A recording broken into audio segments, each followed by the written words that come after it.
Rotor wash in my ears. A boy's hand in mine as we crossed the alley toward the convoy. Then the sat phone vibrated against my plate carrier like a hummingbird trapped under Kevlar. I almost let it go to voicemail. You don't take calls mid-extraction. But something, call it a mother's radar, made me answer. Mrs.? The voice was raw, breathy. This is St. Francis Children's. Your daughter is in critical condition. My brain didn't process the words in order. Daughter. Critical. My tongue tasted copper. What happened? A pause. Paper rustled. Somewhere behind her, a monitor beeped too fast. Your husband's new wife brought her in. She said a fall. But the injuries, they don't align. The nurse swallowed. I called the detective. He's not moving on it. Why? Because her brother is the police chief. The alley narrowed. My world narrowed with it. I watched my team load the boy and his grandmother into the truck, mouths moving in a language I couldn't hear over the rushing in my skull. Listen to me, the nurse whispered, stealing courage from someplace nobody had given her. If you want the truth to come out, it's on you. For a beat, the war zone around me was quieter than the phone line. I said, prep her chart. Don't discharge. Document everything. Photograph everything. Chain of custody on every item of clothing. I'm 6,000 miles away, but I'm coming. Ma'am, she started. The line clicked dead. Not her fault. Mine. I was already moving. I handed my second the sat phone and the last of the instructions for the handoff. Take them to Gaziantep. Keep the convoy rolling. You're breaking protocol, he said, not accusing, stating a fact. Protocol doesn't raise my kid, I said. Wheels up in 30. 30 turned into 21. Our pilot owed me from Kabul. He didn't ask why. On the runway, heat shimmered off the tarmac like a mirage of all the things I'd thought were solid. As the bird clawed for altitude, I stared at the map on my lap, at the ocean between a mother and the room where her daughter lay under lights too bright for small eyes. Here's the thing about systems. They keep secrets for the people who build them. And the moment a system chose my daughter's pain as its price of silence, it made itself my enemy. What happens when the people sworn to protect become the ones who disappear a child's truth? You stop asking permission. I crossed off 3 names on a list I'd kept for years. The detective, the chief, the woman who brought my girl in with a story she couldn't sell to a nurse with a conscience. I wasn't flying home to scream. I was flying home to pull every lever they thought belonged to them. And when the plane touched down, their power would start to shrink. On camera, on paper, in court, until the only thing left of their protection was a headline about how it failed. The air hit me like a wall when the plane door opened. Humid, heavy, wrong. Not the air you want in your lungs when you know your child is breathing it from a hospital bed. My boots hit the tarmac before the stairs were fully locked. I had no suitcase, no pause, no script for pleasantries. Just one backpack with the documents I'd need to strip people of power. A black SUV waited. The driver didn't speak English, didn't need to, he knew the route. St. Francis Children's Hospital, straight through the city's sleeping arteries. Streetlights streaked across the windows, turning my reflection into something I barely recognized. Hair flattened by a headset, eyes that hadn't blinked enough to cry. The nurse was waiting for me in the ER hallway. No smile, no small talk, just a slow shake of her head before she led me in. The room was too white. My daughter's skin was too pale. Machines hummed, beeped, hissed, as if her small body had been turned into a battlefield of its own. She's stable for now, the nurse whispered. But you need to see this. She pulled back the blanket. My breath locked. Dark bruises in shapes you don't get from falling. Tiny finger marks on her wrist, too small to be mine, too cruel to belong to someone who should have loved her. I touched her hair gently. Who did this to you, baby? Her eyelids fluttered, but she didn't wake. The nurse slid a sealed evidence bag onto the counter. Inside, the clothes she'd arrived in, still damp in places I didn't want to think about. I documented everything. Photos, timestamps. I also recorded my call with the detective. You recorded it? I asked, my voice sharper than I intended. She nodded. When he said, drop it.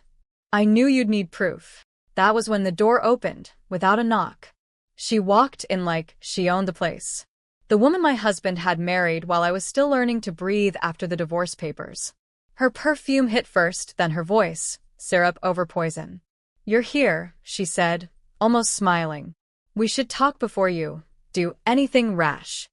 I stood slowly, every inch of me shifting from mother to something she didn't want to meet. "No," I said, stepping closer. "We're going to talk after I make 3 calls. The first to a lawyer, the second to a journalist, and the third," I glanced toward the nurse who gave the smallest nod, "to someone who outranks your brother." Her smile faltered. "You don't know what you're starting." I looked at my daughter. "You have no idea what I'm finishing."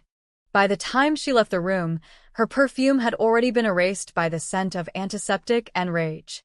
The nurse handed me a slip of paper. 3 numbers. 3 names. "Allies," she said. "You'll need them." The first number belonged to a man whose voice could move court dates forward without permission.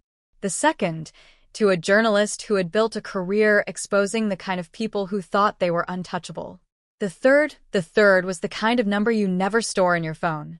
You keep it on paper because some names can't be linked to you until it's too late for anyone to stop what's coming.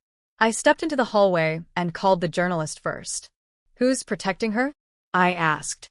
Silence on the other end, then a slow exhale. "I've been waiting for someone inside the family to talk," he said. "They've kept their hands clean for a decade. But I've got files, sealed police reports, hospital logs. You're the missing piece." We agreed to meet before dawn. When I returned to my daughter's room, she was still asleep, but her hand had shifted just enough for me to see the tiny hospital bracelet. Her name, her date of birth, and the word victim. It felt wrong seeing it there. She wasn't a victim. Not anymore. I left the hospital just before 4 a.m. The city was still sleeping, but I wasn't. My cab dropped me at a side entrance to a parking garage. No cameras. No attendants. Just one familiar figure leaning against a car. My father-in-law. He was still in uniform, his medals catching the dim light. His face unreadable. "I heard," he said simply. "And I'm not here to calm you down. I'm here to make sure you don't miss." We sat in the car. He handed me a folder, thin, but heavy with the weight of truth. Inside were photos, sworn statements, and something I didn't expect, a signed affidavit from one of the police chief's own officers. "Why would he risk this?" I asked. "Because," my father-in-law said, starting the engine, "even the dirtiest walls have cracks. And you've got a hammer." We drove in silence, the streets blurring past. We weren't going home. We weren't going to the station. We were going straight to the one place her brother couldn't touch, the federal building.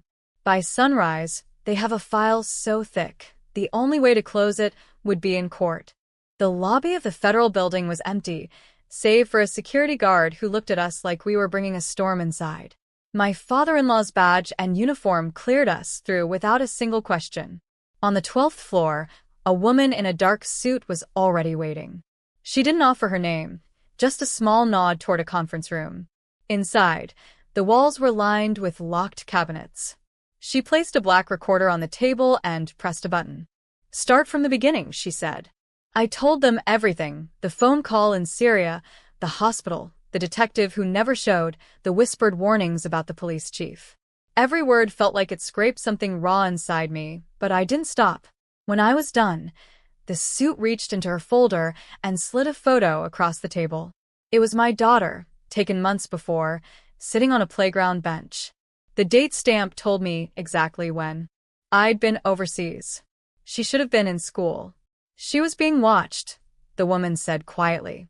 "This is bigger than you think. We've been building a case for years, but your testimony puts a name on what they've done. It links the chief's family to multiple cases we couldn't open without a direct witness." I leaned back, the air heavy with something between relief and fury. "So what now?" "Now," she said, "we move fast. Before they know you've spoken." By the time I left, there were 3 different teams assigned: federal agents, internal affairs, and a civilian oversight unit. All converging on one target. My father-in-law walked beside me to the car. He didn't speak until we were on the street. They're going to panic, he said. And when they panic, they'll make mistakes. That's when we push. Sure enough, the first crack came less than an hour later. My phone buzzed, a message from an unknown number. Just 2 words, call me. I ignored it. Minutes later, another message came in. This time from my husband. She's gone. Packed a bag and disappeared. I stared at the screen, knowing exactly where she'd run. Her family thought they could circle the wagons, hide her, keep her safe from what was coming. But they'd forgotten something. You can't hide from a truth that's already in motion. And by sunset, the first arrest would prove it. By sunset, the streets around the police chief's house looked deceptively calm. Kids riding bikes, sprinklers hissing over manicured lawns. But I could feel the shift in the air. From the passenger seat of my father-in-law's truck, I watched as 2 unmarked sedans rolled up the block. They parked without ceremony, doors swinging open to reveal federal agents in plain clothes. No sirens. No shouting. Just quiet, deliberate movement. This is it, my father-in-law murmured. They're going in. The agents didn't knock. One used a key. Later I'd learn it had been seized in a raid earlier that afternoon. They disappeared inside. Seconds stretched like hours. Then, a figure emerged, not the police chief, but his wife, my husband's stepmother, hair disheveled, eyes darting. She wasn't in handcuffs yet. 2 more agents followed, each carrying sealed evidence bags. Even from here, I could make out one of them. The dark leather purse I'd seen my daughter describe to hospital staff. The one she said had been used to carry something. My phone buzzed again. This time it was my husband. They're saying you've ruined everything. Dad's furious. I didn't reply. Because across the street, the police chief himself finally stepped out. No uniform, just a gray t-shirt and jeans, and wrists bound in steel. The neighbors froze mid-sentence, staring. A woman dropped her grocery bag, oranges rolling across the sidewalk. One of the agents spoke briefly into a radio, then waved to a black SUV that had been idling at the corner. They're taking him straight to federal holding, my father-in-law explained, starting the engine. No pit stops. No backroom deals. But I wasn't watching the chief anymore. I was watching the woman in the doorway, my husband's stepmother, gripping the frame like it could hold her upright. Her gaze found me across the street, and for a split second, her face drained of every trace of defiance. She knew. Whatever power she thought she had, whatever protection her family name once offered, it was gone. My father-in-law shifted into gear. Tomorrow, he said, we'll go after the rest. Every single one who kept their mouths shut while your daughter suffered. I nodded, but my mind was already ahead of him. Because I wasn't just after justice. I was after the silence that had shielded them. And I was going to make sure that silence ended in public. By morning, the news had detonated across every major outlet. Police chief arrested on federal warrant. Evidence linked to ongoing child abuse investigation. I didn't need to read the full articles to know my husband's family was scrambling. The calls started before dawn. Some numbers I recognized, some I didn't. I let every one of them go to voicemail. At exactly 9:12 a.m., the front gate camera caught my husband standing there, still in his military-issue jacket, jaw tight. He didn't buzz in. He just stared at the lens like he could will it to open. I didn't move. Instead, I slid the manila envelope across my kitchen table toward my father-in-law. Inside was everything I had compiled during the nights I couldn't sleep. Names, dates, recorded conversations, and sworn statements from hospital staff. Proof that my husband's stepmother had been present and complicit the night my daughter was harmed. He didn't speak. He didn't need to. He just picked up the envelope and walked out the back door toward his truck. By noon, my phone lit up again. This time, it was a news notification. A live press conference. My father-in-law stood at the podium in full uniform, reporters crowded in, cameras clicking like machine gun fire. This investigation will not end with one arrest, he said, voice steady, every syllable deliberate. No title, no badge. No family tie will protect those who harm children or protect the ones who do. The camera panned, catching my husband at the edge of the crowd, his face pale, his lips pressed in a thin line. For the first time, I saw uncertainty in his eyes. The comments section exploded in real time. Finally, someone's doing something. About time the silence broke. Who's the woman in the doorway? They didn't know yet. That part, the public naming, the shattering of every ounce of their control, that was coming. And when it did, it wouldn't just be a headline. It would be the moment the entire city realized that their untouchable little circle had just been split wide open. The following 48 hours were a blur of subpoenas, interviews, and the kind of silence that only comes before a storm. My house was under discreet surveillance now, not for my safety, but to ensure that no one tried to negotiate off-record. On the third morning, I got the call I'd been waiting for. "Ma'am, it's time." I didn't ask questions. I just put on the same plain black dress I'd worn to my mother's funeral, a dress that meant business, not grief, and drove to the courthouse. The hallway outside courtroom 4B was lined with faces I knew all too well. My husband's friends from the department, his new wife's family, a few high-ranking city officials who used to smile at me at fundraisers. Not one of them met my eyes. Inside, the prosecutor's voice was crisp, almost surgical. "Your Honor, the state moves to admit Exhibit C, the full recording of the conversation between the defendant and Detective Mark Hanley, taken 2 days after the incident." The room went still, and then my voice filled the speakers, calm, clear, unshakable, as I asked my husband's new wife, "Do you think she'll ever recover from what you did to her?" Her reply, dripping with arrogance, "She'll survive, but maybe she'll learn to stay in her place." Gasps rippled through the gallery. The judge's pen froze mid-note. My husband's jaw tightened, but he didn't turn to look at her. The prosecutor didn't pause. "Your Honor, Exhibit D. The bank transfers showing payouts to multiple parties in exchange for suppressing evidence." One by one, their secrets spilled out, names, amounts, dates. The protection network they thought was invisible now laid bare under courtroom lights. When it was over, the judge didn't adjourn immediately. Instead, he leaned forward, voice heavy. "This court does not tolerate the abuse of power, especially when it is used to shield harm against the most vulnerable. I will ensure the full weight of the law is applied." I didn't look at my husband as I walked out. I didn't need to, because the next time we'd see each other, it wouldn't be in our home. It would be across from each other, with a table and the law between us. The verdict came faster than anyone expected. Guilty on all counts. The gavel fell like the final note of a war drum. My husband's new wife clutched the edge of the defense table, her perfectly manicured nails pressing into the wood until they went white. His eyes were on the floor. The same man who once prided himself on control now stripped of every ounce of it. Outside, the courthouse steps were flooded with reporters, microphones stretching like spears. I didn't stop. I had no statement for them, not yet.